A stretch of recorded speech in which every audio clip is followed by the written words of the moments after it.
ನಾನು ಅವಾಗ ಈ ಉತ್ತರ ಕರ್ನಾಟಕದ ಚೂತ್ಯ ಮುತ್ಯಗಳ ಬಗ್ಗೆ ಒಂದು ವಿಡಿಯೋಗಳನ್ನು ಹಾಕ್ತಾ ಇರ್ತೀನಿ. ಜನರು ಇವರಿಂದ ಮರಳಾಗಬೇಡಿ ಅಂತ ಹೇಳಿ ಅನ್ನೋ ಒಂದೇ ಒಂದು ದೃಷ್ಟಿಯಿಂದ ಅಷ್ಟೇ. ನನಗೆ ಇವ್ರ ಮೇಲೆ ಬೇಜಾರಿಲ್ಲ, ಏನಿಲ್ಲ.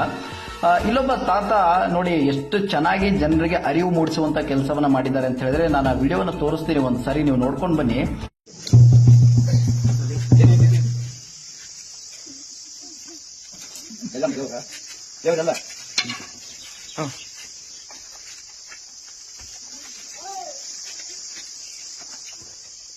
ಎಲ್ಲಿ ದೇವ್ರು? ಯಾರು ದೇವ್ರು? ಮನ್ಸನಾಗೈತೆ ದೇವ್ರು. ಬಿಡ್ಲಿಕ್ ಬಿಡ್ಬೇಡ ಅಮ್ಮನ. ಇಲ್ಲಿ ಕುಳಿತಿದ್ದೀನಿ, ಆ ಅಮ್ಮನ ನಿಂಗೆ ತೋರ್ಸಕ್ ಪೂಜೆ ಮಾಡಲ್ಲ. ಯಾಕೋ ಅದ್ರ ಮುಂದೆ ಬಿಡ್ಲಿಕ್ಕೆ ಈ ತರ ಮಾಡ್ತೀರಾ? ನಿಮ್ಗೆ ದೇವ್ರ ತೋರ್ಸಿ ದೇವ್ರ ಇಲ್ಲ ತೋರ್ಸಿ ನೋಡ. ಅವ್ರೇ ದೇವ್ರು, ಅವ್ರ ಹೃದಯ ಅವ್ರೆ. ಇಲ್ಲಿ ಯಾರು ಇದ್ದೇವ್ರು ಅವ್ರ ಹೃದಯ ಅವ್ರೆ. ನಿನ್ ಮೇಲೆಲ್ಲ ಬರಲ್ಲ, ನನ್ನ ಮೇಲೆ ಬರಲ್ಲ, ಯಾರ ಮೇಲೂ ಬರಲ್ಲ.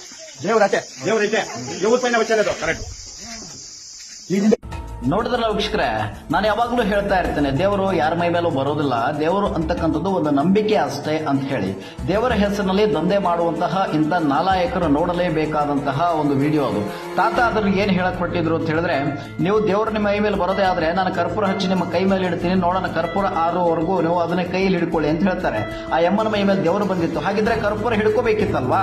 ಕೈ ಸುಡ್ತಾ ಇದ್ದ ಹಾಗೆ ಕೈ ಮೇಲಿಂದ ಚೆಲ್ಬಿಟ್ಲು.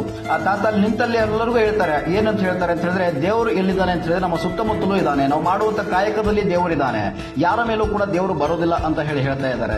ನಿಜಕ್ಕೂ ಕೂಡ ಅಂತದಕ್ಕೆ ನಾವು ಶ್ಲಾಘನೀಯ ಅಂತ ಹೇಳಬೇಕು, ನಾವು ಅದಕ್ಕೆ ಋಣಿಯಾಗಿರ್ಬೇಕು. ಯಾಕೆ ಅಂತ ಹೇಳಿದ್ರೆ ಜನರಿಗೆ ಸಂದೇಶವನ್ನು ತಲುಪಿಸಬೇಕು, ಮತ್ತೆ ಅರಿವನ್ನು ಮೂಡಿಸುವಂತಹ ಕೆಲಸವನ್ನ ಮಾಡಬೇಕು. ನೋಡಿ, ಈತ ರುದ್ರಭೂಮಿ ಚೂತ್ಯ ಅಂತೆ, ಇವನು ಸುತ್ತಮುತ್ತಲೂ ಕೂಡ ಬರೀ 6-7 ವರ್ಷದ ಯುವಕರಿದ್ದಾರೆ. ಇಂಥವ್ರು ಏನ್ ಹೇಳೋದು ಹೇಳಿ, ನೀವೇ ಹೇಳಿ. ಇನ್ಯಾವನೋ ಮುಳ್ಳಿನ ಮೇಲೆ ಕೂತ್ಕೋತಾನೆ ಲೋಕ ಕಲ್ಯಾಣ ಅಂತಾನೆ, ಇನ್ಯಾವನೋ 6 ವರ್ಷದ 5 ವರ್ಷದ ಮಕ್ಕಳನ್ನ ಹಿಂದೆ ಮುಂದೆ ಸುತ್ಕೊಂಡ್ ತಿರುಗುತ್ತಾನೆ, ನಾವು ಏನೋ ಉದ್ಧಾರ ಮಾಡ್ಬಿಡ್ತೀವಿ ದೇವರು ಅಂತ ಹೇಳಿ ಓಡಾಡ್ತಾನೆ. ಇನ್ನೊಬ್ಬ ಬರ್ತಾನೆ ದೆವ್ವ ಬಿಡ್ತೀವಿ ಅಂತಾನೆ. ಇಂಥ ಚೂತ್ಯಾಗಳಿಗೆ ನೀವೇ ಬುದ್ಧಿ ಕಲಿಸ್ಬೇಕು.